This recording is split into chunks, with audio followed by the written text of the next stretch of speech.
രാത്രി 12:30 കഴിഞ്ഞ് കാണും. ഒരൊറ്റ മനുഷ്യൻ പോലും ആ ഭാഗത്തിൽ എല്ലാവരും നല്ല കൂർക്കം വലിച്ച് ഉറക്കമാണ്. ആ നിരത്തിൽ നിന്ന് ഒരൊറ്റ വണ്ടി പോലും ഓടുന്നില്ല. ആ സമയത്താണ് ഒരു സ്കൂട്ടർ 3 പേര് ഇങ്ങനെ യാത്ര ചെയ്യുന്നത്.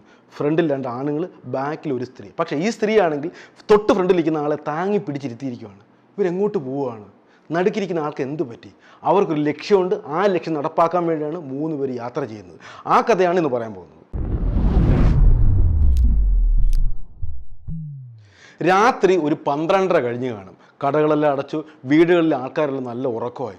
പക്ഷേ ഏറ്റവും അവസാനം അടയ്ക്കുന്ന ആ ടൗണിലെ മെഡിക്കൽ സ്റ്റോറാണ്. അങ്ങനെ മെഡിക്കൽ സ്റ്റോറൊക്കെ അടച്ച് അതിൻ്റെ ഉടമ അതുവഴി നടന്നു വരുമ്പോഴാണ് അയാൾ ഞരക്കം കേൾക്കുന്നത്. ഒരു വല്ലാത്ത ഞരക്കം, ആരോ ജീവന് വേണ്ടി പെടയുന്ന ഒരു കാഴ്ച. അയാൾ കയ്യിലിരിക്കുന്ന ആ മൊബൈൽ എടുത്ത് ആ ശബ്ദം കേട്ട ഭാഗത്തേക്കൊന്ന് തെളിക്കുവാണ്. അയാൾ ഒന്ന് നടുങ്ങി. ഒരു മനുഷ്യൻ ചോരയെ കുളിച്ച് കിടക്കുകയാണ്. മുഖമൊന്നും വ്യക്തമല്ല, ശരീരം മുഴുവൻ ചോരയാണ്. ചോരയോട് ചോര. ഇയാൾക്ക് പെട്ടെന്നൊരു പേടി തോന്നി. എങ്കിലും ധൈര്യം കൈവിടാതെ ഇയാൾ ആ രൂപത്തിനടുത്തേക്ക് പോവുകയാണ്. ആരാണെന്ന് വ്യക്തമല്ല. ഈ ഭാഗത്തെങ്ങും കണ്ടുള്ള യാതൊരു പരിചയമില്ല. കണ്ണൊക്കെ ഇങ്ങനെ തുറച്ച് നിൽക്കുവാണ്. കാലൊക്കെ ഒടിഞ്ഞ് തൂങ്ങിയിട്ടുണ്ട്. ഒറ്റ നോട്ടത്തിൽ കണ്ടാൽ അറിയാം ഇത് ഏതോ വാഹനം ഇടിച്ചിട്ട ആളാണ്. വാഹനത്തെ ഒന്നും കാണാനില്ല. എന്തായാലും ഇതിങ്ങനെ ഇട്ടുകൊണ്ടിരിക്കാൻ പറ്റത്തില്ല. അയാൾക്ക് ജീവനുണ്ട്. അയാൾ കൈയും കാലും വെച്ച് എന്തൊക്കെയോ പറയാൻ ശ്രമിക്കുന്നു. പക്ഷെ ഒന്നും വ്യക്തമല്ല. കുറച്ചു നേരം അയാൾ ആ രൂപത്തെ തന്നെ നോക്കി അധികം താമസിയാതെ ആംബുലൻസിനെ വിളിച്ചു വരുത്തിയാണ്. ഈ ശബ്ദം ബഹളമൊക്കെ കേട്ട് കുറച്ച് ആൾക്കാരൊക്കെ കൂടിയിട്ടുണ്ട്. അങ്ങനെ ഈ മെഡിക്കൽ സ്റ്റോർ ഉടമയും ഈ ശരീരത്തേക്ക് എടുത്തുകൊണ്ട് നേരെ ആംബുലൻസ് പോവുകയാണ് മെഡിക്കൽ കോളേജിലേക്ക്. ആദ്യം താമസിച്ചില്ല, അദ്ദേഹം മെഡിക്കൽ കോളേജിൽ വെച്ച് മരിക്കുകയാണ്. പോലീസ് വിശദമായിട്ട് അന്വേഷണം നടത്തുകയാണ്. അങ്ങനെ ഏകദേശ ധാരണ എന്താണെന്ന് വെച്ചാൽ ഇത് അപകട മരണം തന്നെയാണ്. ഏതോ വാഹനം ഇയാൾ തട്ടിയിട്ട് അങ്ങനെ ഇയാൾ മരിച്ചിരിക്കുകയാണ്. പക്ഷേ പോലീസ് ആ സംഭവ സ്ഥലം വിശദമായിട്ടൊന്ന് പരിശോധിക്കുമ്പോഴാണ് ചില അസ്വാഭാവികത കാണുന്നത്. കാരണം അപകടം നടന്നതിൻ്റെ യാതൊരു ലക്ഷണം ആ ഭാഗത്തെങ്ങുമില്ല. ഒന്നുകിൽ ഈ വണ്ടി ബ്രേക്ക് ഇട്ടതിൻ്റെ ലക്ഷണം, അല്ലെങ്കിൽ ഈ ഇലകളൊക്കെ ചതഞ്ഞരിഞ്ഞതിൻ്റെ ഭാഗം, അങ്ങനെ ഒന്നും കാണുന്നില്ല. എന്ന് വെച്ചാൽ ആ മനുഷ്യനെ ആരോ അവിടെ കൊണ്ട് കിടത്തിയതാണെന്നുള്ള കാര്യം വ്യക്തമാണ്. അതുമാത്രമല്ല ആ മൃതശരീരത്തിൽ നിറച്ച അടി കൊണ്ട പാടുകളാണ്. കണ്ണൊക്കെ അടിച്ച് കലക്കിയിട്ടുണ്ട്, കാലൊടിച്ചിട്ടുണ്ട്, കൈ ഒടിച്ചിട്ടുണ്ട്, നട്ടലിൽ തല്ലി ഒടിച്ചിട്ടുണ്ട്. അങ്ങനെ ദേഹം മുഴുവൻ ചതച്ചരച്ച പാടുകളാണ് ആ ശരീരത്തിലുടനീളം കാണാൻ പറ്റുന്നത്. എന്ന് പറഞ്ഞാൽ ആരോ കരുതിക്കൂട്ടി കൊലപ്പെടുത്താനുള്ള ശ്രമം നടന്നു. അങ്ങനെ അയാൾ മരണപ്പെട്ടു. പോലീസ് എല്ലാം കൂടെ അതിൻ്റെ തെളിവെടുക്കുന്ന സമയത്ത് നോക്കിയപ്പോൾ 30ഓളം കായങ്ങളുണ്ട്. കായങ്ങൾ പറഞ്ഞാൽ പിന്നെ ചതവുകളും മുറിവുകളും ഉണ്ട്. അവർ എണ്ണിയെടുത്തപ്പോൾ ഞങ്ങൾ കൂടെ നിന്നത് പോലീസിൻ്റെ അവിടെ ഐഡൻറ്റിഫൈ ചെയ്തിരുന്നു. അപ്പോൾ നോക്കുമ്പോൾ 2 കാൽമുട്ടും അടിച്ചൊടിച്ച് തൊങ്ങി കിടപ്പുണ്ട്. തലയൊട്ടിയിൽ 4-5 ഹോള് പോലെ ക്ഷതം പൊട്ടലുണ്ട്. ചെവി ഇവിടെ പൊട്ടിയിട്ട് അവിടെ സ്റ്റിച്ച് ചെയ്തിട്ടുണ്ട്. നെഞ്ചിലിടി, എന്തോ ഒരു ഇരുമ്പ് വസ്തു കൊണ്ടാണ് ഇടിച്ചിട്ട് പൊക്കിളിൻ്റെ തൊട്ട് താഴെയായിട്ട് ഇടിച്ച് ഇല്ലാണ്ടാക്കിയിട്ടുണ്ട്.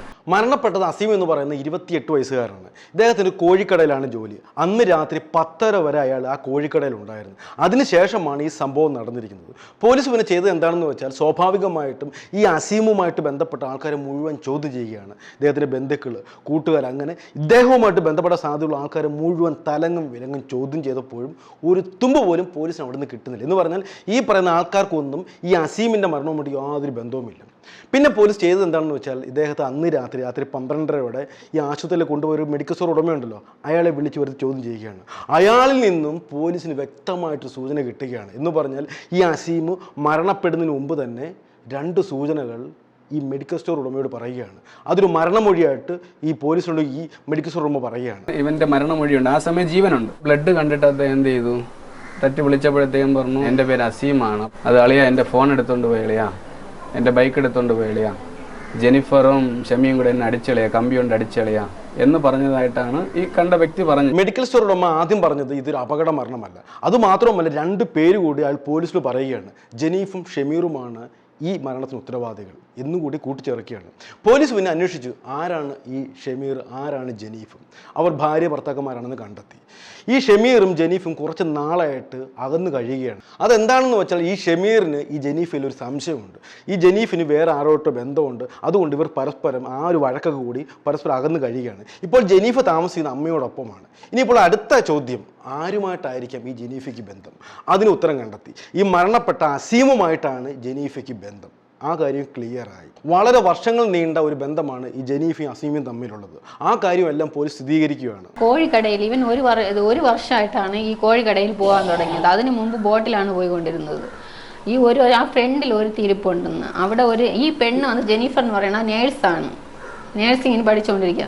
അപ്പം ഈ പെണ്ണാക്കും ആ വീട്ടിൽ വരുമായിരുന്നു. അങ്ങനെയാണ് ഇവൻ പരിചയപ്പെട്ടത്. മറ്റൊരാളുടെ ഭാര്യയാണ് താൻ സ്നേഹിക്കുന്നതെന്ന് കുറ്റബോധമൊന്നും യാസീമിനില്ല. അയാൾ ഭാര്യയെ പോലെയാണ് കൊണ്ടു നടക്കുന്നത്. ആവശ്യമുള്ളപ്പോൾ പൈസ കൊടുക്കുന്നു, ചുറ്റി സഞ്ചരിക്കുന്നു, ആ വീട്ടിലേക്ക് ഇടയ്ക്കിടയ്ക്ക് പോകുന്ന സ്വഭാവമാണ് ഈ യാസീമിനുള്ളത്. എൻ്റെ അടുത്ത് പറഞ്ഞിട്ടുണ്ട്, ഞാൻ ഒരു പെണ്ണിൻ്റെ സ്നേഹമാണ് അങ്ങനെ ഇങ്ങനെയാന്ന് എൻ്റെ അടുത്ത് പറഞ്ഞിട്ടുണ്ട്. പേരൊന്നും പറഞ്ഞിട്ടൊന്നുമില്ല, സ്നേഹമാണെന്ന് മാത്രം തന്നെ പറഞ്ഞിട്ടുള്ളൂ. ഇല്ല, അതൊന്നും ഞാൻ ചോദിക്കാൻ പോയിട്ടില്ല. അതിപ്പം ഈ 2-3 മാസത്തിന് മുമ്പാണ് അവൻ പറയാൻ തുടങ്ങി. ഈ അസീമും ജനീഫും തമ്മിലുള്ള ബന്ധം നാട്ടിലെ പലർക്കും അറിയാം. ആ ഒരു കാര്യം പ്രമാണിച്ച് ഭർത്താവായ ഷമീറും ജനീഫും ഇപ്പോൾ 2 വീട്ടിലാണ് കഴിയുന്നത്. ഇപ്പോൾ ജനീഫ് താമസിക്കും അമ്മയോടൊപ്പമാണെന്നൊക്കെ പറഞ്ഞല്ലോ. അങ്ങനെ എന്തായാലും ഈ ഭർത്താവായ ഷമീർ ഭാര്യ അങ്ങനെ വിടാൻ തയ്യാറാവുന്നില്ല. ഇവളെ സസൂക്ഷ്മം ഇങ്ങനെ വീക്ഷിക്കുകയാണ്. അവൾ എന്ത് ചെയ്യുന്നു, ആരോടൊപ്പം പോകുന്നു, അവരുടെ ഓരോ പ്രവൃത്തികളും മാറി നിന്നുകൊണ്ട് ഈ ഷമീർ വീക്ഷിക്കുകയാണ്. എന്ന് പറഞ്ഞാൽ ഭാര്യയുടെ ചുറ്റും അയാളുടെ കണ്ണുകൾ എപ്പോഴും ഉണ്ട്. അന്ന് സംഭവം നടന്ന രാത്രി 11 മണി കഴിഞ്ഞ് കാണും. നമ്മുടെ അസീം കോഴിക്കടയൊക്കെ അടച്ചിട്ട് ജനീഫിൻ്റെ വീട്ടിലേക്ക് വരികയാണ്. എന്തിനാണെന്ന് അറിയാമല്ലോ. അങ്ങനെ അതെല്ലാം കഴിഞ്ഞതിന് ശേഷം ആ വീട്ടിൽ നിൽക്കുമ്പോഴാണ് ഷമീർ ആ വീട്ടിലേക്ക് വരുന്നത്. ഒരിക്കലും അസീം അത് പ്രതീക്ഷിക്കുന്നില്ല. കാരണം ഈ ജനീഫിനോട് ആൾറെഡി നേരത്തെ പറഞ്ഞിരുന്നു, 2-3 ദിവസമായിട്ട് ഞാനിവിടെ കാണത്തില്ല, ഞാൻ കൊച്ചിയിലേക്ക് പോവുകയാണെന്നൊരു ധാരണ നേരത്തെ ഈ ഷമീർ വരുത്തിയിരുന്നു. ജനീഫിനും അതൊരു വിശ്വാസമായിരുന്നു. അത് കണക്കിലെടുത്താണ് 3-4 ദിവസമായിട്ട് ഈ അസീം അവിടെ കയറി ഇറങ്ങുന്നത്. പക്ഷെ എന്തായാലും അപ്രതീക്ഷിതമായിട്ടാണ് ഷമീർ ആ വീട്ടിലേക്ക് വരുന്നത്. രണ്ടുപേരും ഞെട്ടിത്തെറിച്ച് നിൽക്കുവാണ്. ഭർത്താവാണ് വെളിയിൽ നിൽക്കുന്നത്, കാമുകനാണെങ്കിൽ അകത്തും. പിന്നെന്താ സംഭവിക്കും നിങ്ങൾക്ക് ഊഹിക്കാമല്ലോ. ഷമീർ അടുത്ത് കിടന്ന ആ ഒരു നല്ല തടിച്ച ഒരു പട്ടി കഷ്ണം എടുത്ത് ഒറ്റ അടിയായിരുന്നു കാമുകനായ അസീമിൻ്റെ തലക്കിട്ട്. അടിയെന്ന് പറഞ്ഞാൽ കണാ ഊണ വാരിയിട്ടങ്ങ് അടിച്ചു.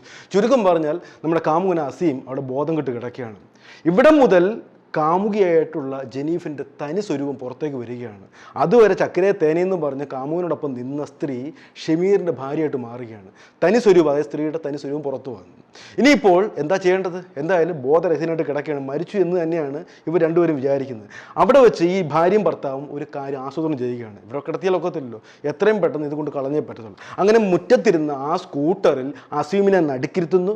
ഫ്രണ്ടിൽ നമ്മുടെ ഷമീർ ഓടിക്കുന്നു, ബാക്കിൽ അതും പിടിച്ചുകൊണ്ട് ഇരിക്കുന്ന ആരാ? ജനീഫാണ്. അങ്ങനെ 2 കിലോമീറ്ററോളം ദൂരേക്ക് ഓടിച്ചോടിച്ച് പോവുകയാണ് നമ്മുടെ ഷമീർ. അങ്ങനെ ആളൊഴിഞ്ഞ ഭാഗത്തെത്തി ഈ ശരീരം, അതായത് ജീവനുണ്ട് കേട്ടോ, അന്നേരം മരിച്ചെന്നാണ് ഇവർ വിചാരിക്കുന്നത്, ആ ശരീരം എടുത്ത് റോഡിൽ കിടത്തുകയാണ്. ഇപ്പോൾ കണ്ടാൽ അത് ഏതെങ്കിലും വണ്ടി ഇടിച്ചിട്ടതാണെന്നേ തോന്നത്തുള്ളൂ. ഒരാൾ പോലും തങ്ങളെ സംശയിക്കത്തില്ല.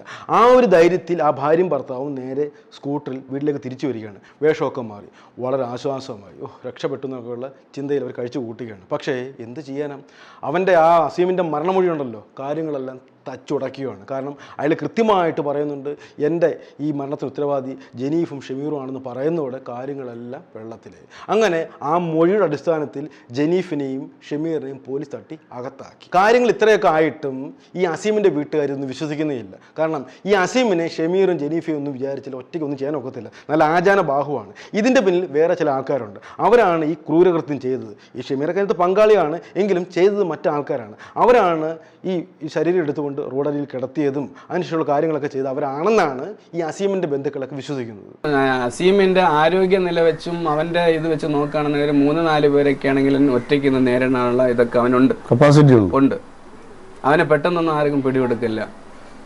പക്ഷെ ഇത് അപ്പം അതിൽ എണ്ണത്തിൽ കൂടുതൽ ഇവന്, കാരണം അടിയൊക്കെ വല്ലാത്ത വാക്കില്ലാത്ത അടികളൊക്കെ ആയതുകൊണ്ടിട്ട് ആള് ചേർന്ന് മർദ്ദിച്ച ഒരാൾ കൊണ്ട് ഇത് ചെയ്തതല്ല. ആരൊക്കെയോ മറയ്ക്കാൻ വേണ്ടി ഇവര് സ്വയം ഏറ്റെടുത്തതാണ്. അസീമിന്റെ മരണത്തിൽ കൂടുതൽ ആൾക്കാർക്ക് പങ്കുണ്ടോ, അത് ഇവർ രണ്ടുപേർ മാത്രമേ ഉള്ളൂ എന്നുള്ളതല്ല നമ്മുടെ ചർച്ചാ വിഷയം. അതൊക്കെ തെളിയിക്കേണ്ടത് പോലീസാണ്. പക്ഷെ ഇവിടെ എന്തായാലും ഷമീറും ജനീഫും പ്രതികളാണെന്ന് പോലീസ് തെളിയിച്ചു കഴിഞ്ഞു, അവരെ അറസ്റ്റ് ചെയ്യുകയും ചെയ്തു. ഇവിടെ ശ്രദ്ധിക്കേണ്ട വളരെ വലിയൊരു കാര്യമുണ്ട്, ആ കാമുകിയുടെ മലക്കം മറിച്ചിൽ. അതുവരെ തേനെ പാലേന്ന് പറഞ്ഞ് കാമുവിനോടൊപ്പം നിന്ന പെണ്ണാണ് ഒരൊറ്റ രാത്രി കൊണ്ട് മലക്കം മറിഞ്ഞത്. എന്ന് പറഞ്ഞാൽ ഭാര്യയെ വിശ്വസിച്ചില്ലെങ്കിലും കാമുകിയെ കുടിക്കുന്ന വെള്ളത്തിൽ വിശ്വസിക്കരുത്. ഈ ഭർത്താക്കന്മാരുള്ള ഈ പെണ്ണുങ്ങളുടെ പുറകെ പോകുന്ന ആണുങ്ങൾ വളരെ ശ്രദ്ധിക്കണം കേട്ടോ. നിങ്ങളൊരു വലിയ ബോംബുമായിട്ടാണ് നടക്കുന്നത്. ഏത് സമയത്തും അത് പൊട്ടിത്തെറിക്കും. പൊട്ടിത്തെറിച്ചു കഴിഞ്ഞാൽ പിന്നെ കടാകോണ ആകപ്പാടെ വല്ലാത്ത ദോഷമായിരിക്കും. കുടുംബം പോവും, ബന്ധം പോവും, സമൂഹത്തിൽ നമ്മൾ ഒറ്റപ്പെടും.